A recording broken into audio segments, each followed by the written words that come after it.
দেখুন, আজকে আমার কর্মসূচি সূচি ছিল 20 নম্বর ওয়ার্ডে। এখানে কি আমার মুসলিম অধ্যুষিত এলাকা। এখানে ধরেন কি আমাদের অনেকটাই মানুষ বিদেশে থাকে, বাইরে থাকে, তাদেরকে একটু সচেতন করার জন্যেই আজকের মিটিংটা আমি দেখেছিলাম। যাই হোক, আমাদের এখানে উপস্থিত ছিলেন আমার এমপি খলিল সাহেব, জেলা সভাপতি, কাউন্সিলর ছিলেন অতীন হালদার, বিকাশ দা ছিলেন, মুক্তিধর ছিলেন, শফিকুল ছিলেন, আরো বিভিন্ন নেতৃত্বরা ছিল, গ্রামের মোড়ল মাতাব্বরও ছিল। তো সেটাকে নিয়ে আজকে বিশ্লেষণ করে আমাদের খলিল সাহেব সব নেতৃত্বই বলেছেন।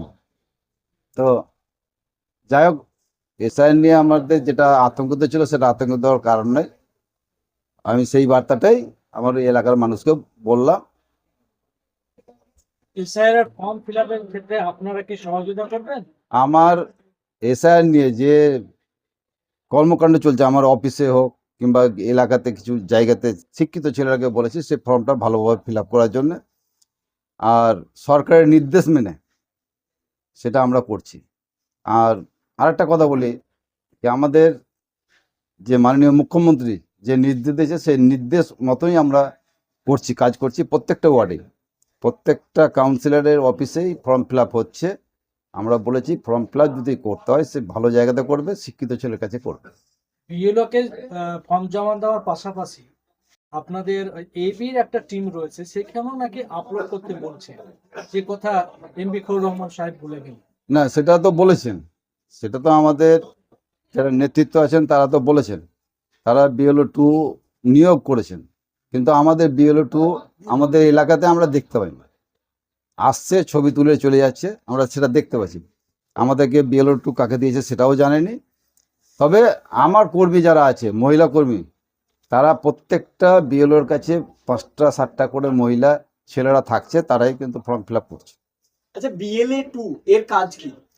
BLO 2 বলতে আমাদের যেটা নির্দেশ দিয়েছেন আমাদের অভিষেক বন্দ্যোপাধ্যায়, কি তাই BLOর সঙ্গে বাড়ি বাড়ি যাওয়ার কথা বলেছে, যাতে মানুষকে ভুল না বোঝাতে পারে। সেটাই আমরা ওটা করছে কিছু লোক, আবার কিছু লোক করছে না। মানে সঠিকভাবে ভোটারকে চিহ্নিত করার জন্য সেটা বাড়িগুলো পরিচয় করে দিচ্ছে কি এটা মফিজুল ইসলামের বাড়ি, এটা রাজুর বাড়ি, এইভাবে আমরা মানে BLO 2 করে দেওয়ার কথা।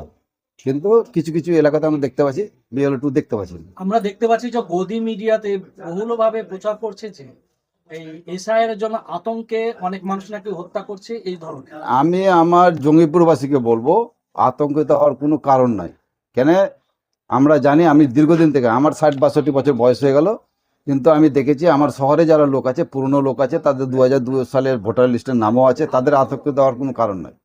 যারা বাংলাদেশ দেশ থেকে এসছে তারা ভাববে, আর আজকে যারা বিজেপি করছে তারাই কিন্তু ভাববে, আমরা ভাববো না। ফর্ম ফিলআপ কেমন ভাবে করছে, মানুষের কিভাবে সহায়তা না, করছে? যেটা আমাদের এলাকা থেকে আসছে, যেমন আমার এখানে 18 নম্বর থেকে আসে, এমনকি আমি পরশুদিন শুনলাম নাকি ওই 9 নম্বর থেকে সুদ্ধা লোক এসেছিল। আমি বললাম ফর্মটা ফিল আপ করে দাও। হ্যাঁ, তো আমার এলাকা থেকে কেউ ঘুরে যায় না, আমার ছেলে পিলে আছে, আমার বাহিনী আছে, তারা কিন্তু সবসময় কাজ করে। তবে আমার মহিলা টিম খুব স্ট্রং টিম, তারা কিন্তু BLOর সঙ্গে থাকছে সবসময়।